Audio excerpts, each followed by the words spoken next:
So my sister, who is an incredibly talented musician, will occasionally send me songs and ask me what time signature I think they're in.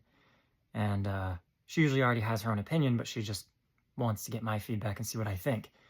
And I'm bringing this up mainly to illustrate right off the bat that time signature is not always this really easily, clearly defined thing. You know, even if you're counting the beats correctly, there's a grand total of 14 beats here. Well, okay, is it 7 though? Or is it like 4-4-3-4, 4-4-3-4? Or is it 5-4-2-4, 5-4-2-4, right? Like, are we breaking it down to that level?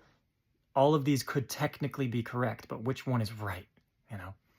So the answer to that is, and why I'm making this video, is to help you have good reasoning for why you think something should or should not be in a given time signature, primarily for your own music, and why this matters. The thing is that usually it doesn't. You know, if you're just listening to something that like a really cool prog rock band made, who cares what the time signature is outside of the fun of just listening and taking guesses at how you think they intended it. But where it actually does matter, especially as a composer, is for your musicians.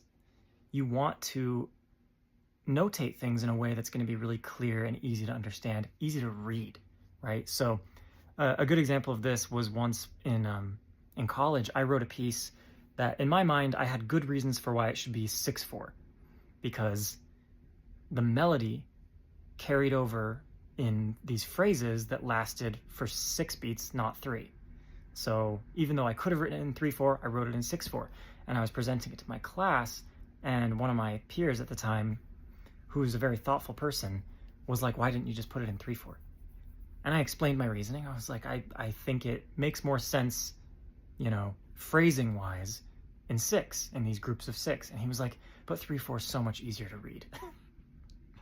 And we both had valid points, and in the end, his was more important, because I doubled down, I kept it in 6-4, and sight reading it, a lot of my musicians just struggled where they wouldn't have if it had been broken down into sections of 3-4, into, you know, a 3-4 time signature with the measures written out that way.